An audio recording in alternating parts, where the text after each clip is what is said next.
A History of Southern Missouri and Northern Arkansas by William Monks, published in 1907. The Tutt and Evert War. My memory is that it was in the year 1846 that an incident occurred in Marion County that I will now relate. It was known as the Tutt and Evert War. They were once fast friends. They met in Yellville, the county seat, and while there, one of the Everts purchased a set of silver spoons at the store of one of the Tutts. Afterwards, a misunderstanding grew up between them as to the payment for the spoons, which led them into a fight. Afterwards, which was often, when they would meet in Yellville, they would hardly ever get away without some fighting taking place between the parties. There was a large gathering and a public demonstration to take place within a few weeks. The Tutts declared, backed by the Kings, that if the Everts came into town that day, they would kill them outright. Both parties came in early in the day, heavily armed. After coming under the influence of intoxicants to some extent, Evert went into the public square and stated what he had heard from the Tutts and said that if they, the Tutts and Kings, were ready for the conflict, there never was a better time than then, and that they, the Everts, were fully ready. Both parties in short range opened fire. One of the Kings shot Sim Evert during the fight, supposed to be through the heart. One of the Kings, just previous to the shooting of Evert, had been shot through the hips and so disabled that he could not stand upon his feet. After Sim Evert had received the wound, he turned around and, within a few steps of the wounded King, picked up a large stone, raised it in both hands, and stepping up to King, came down on King's head with the stone with all the force possible, completely crushing King's head. Then, turning around and walking about 3 steps, he remarked, "I'm a dead man," and fell to the ground and expired within a few minutes. When the smoke cleared away and the fighting ceased, an examination showed that there were 8 or 10 left dead on the ground. The stoutest men afterwards went to the stone, but there wasn't one of them that could raise it from the ground. The surviving Kings made arrangements and attempted to leave the country. At that time, the sheriff of the county was a man by the name of Mooney.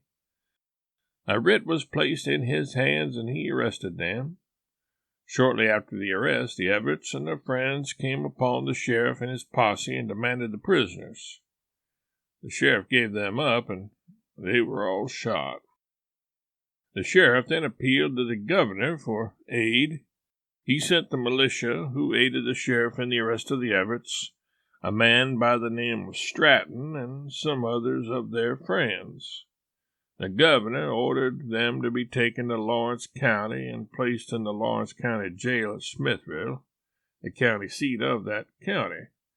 I saw the militia in charge of the prisoners pass my father's house on their way to Smithville.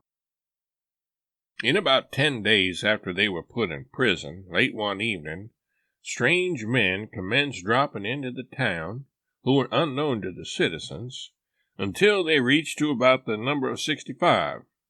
Somewhere near midnight they paraded the streets, and the jail being a log jail, they prepared livers and pried it up and let the prisoners all out, and they all left together. Evert, Stratton, and their friends proceeding directly to Texas.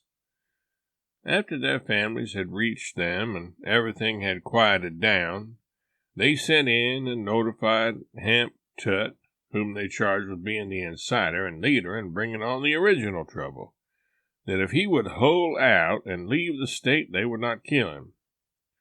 Tutt was a man of considerable wealth and declared he would not leave the state.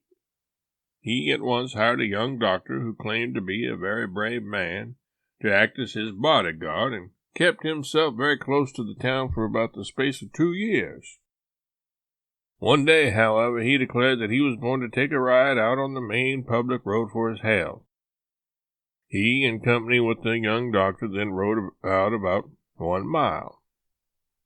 On returning not more than a quarter of a mile from the town, after they had passed the place where they were concealed, they, the Everts, discharged a volley. 2 balls entered the back of Tutt, and his horse made but a few leaps when he fell to the ground. The young doctor ran for dear life, reached the town, and gave the alarm. Parties immediately went out to the place, but found that Tutt was dead. On examining the place where the parties had lain in ambush, they found that they had lain there for months watching for the opportunity. So ended the Tutt and Evert War. By the way, Marion County is mentioned in that account, which isn't exactly southern Missouri, is up by where Mark Twain lived. In fact, the group that he was a part of during the Civil War for a brief period of time was called the Marion County Rangers. And that part of Missouri is actually northeast Missouri, right on the Mississippi River, and not too far from Iowa.